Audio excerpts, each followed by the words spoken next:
In a forgotten corner of the universe, there's this tiny planet, a speck really, filled with beings who've convinced themselves they're at the center of it all. Why?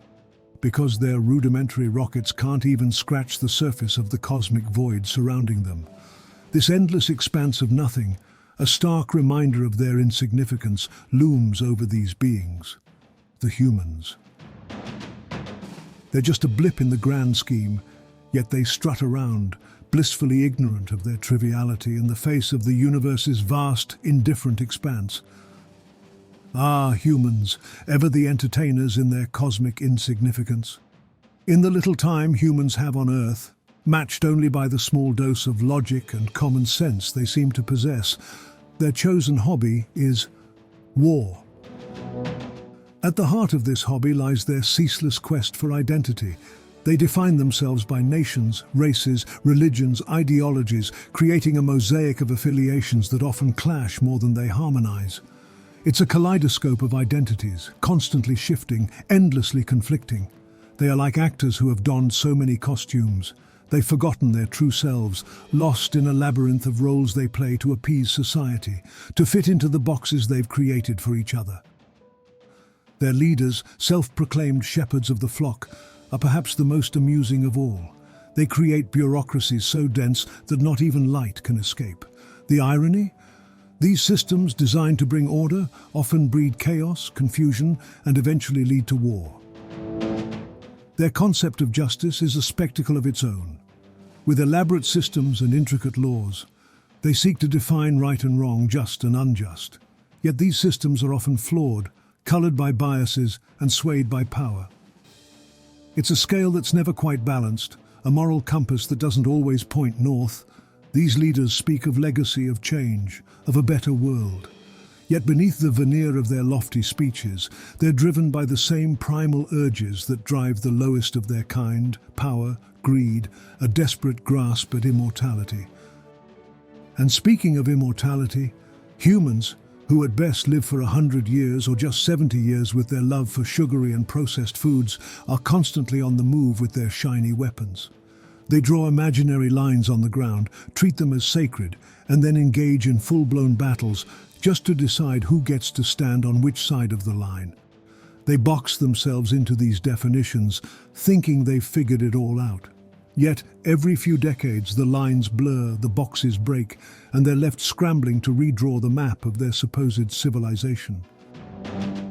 In their relentless pursuit of more land, more power, more time, they fail to see the simplicity of the universe's truth. That everything is temporary, that their existence is not a puzzle to be solved, but a moment to be experienced. And let's not forget the justifications they come up with for their wars. For honor, they cry. For freedom, for peace. The irony is thicker than the soup they eat. Fighting for peace is like screaming for silence. It's not just ironic. It's downright absurd how these humans walk around, all puffed up with pride, as if they're immortal. In the brief flicker of existence they have, half of it is spent crafting weapons, and the other half in using them against each other. The winners of these wars, oh, they're the best part. They beat their chests, medals clinking, declaring themselves masters of the universe. They seem blissfully unaware that in a few short years, they'll be just as gone as the ones they vanquished.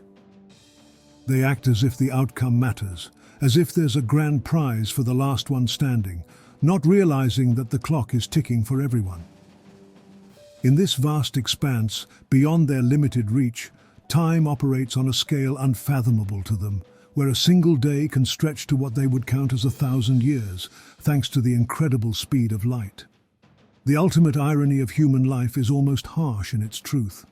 They've created languages, built philosophies, crafted arts and advanced sciences, all in a fervent effort to leave an enduring legacy, a shout into the void proclaiming, "I existed." Yet in the grand tapestry of cosmic time, their whole civilization is but a fleeting whisper. This whisper is swiftly drowned out by the eternal silence of those who died before them, countless generations now silent, their existence faded like stars extinguished long ago. In this profound quiet, those who have truly become immortal are the souls whose light has freed itself from the mortal cage of their bodies. Now, They stand in the face of eternity, subject to the ultimate trial for their earthly deeds, their immortal sin. War.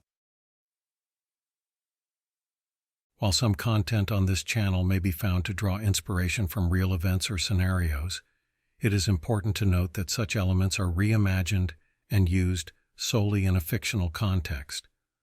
Our videos are created for entertainment purposes only and should not be considered factual representations of actual events.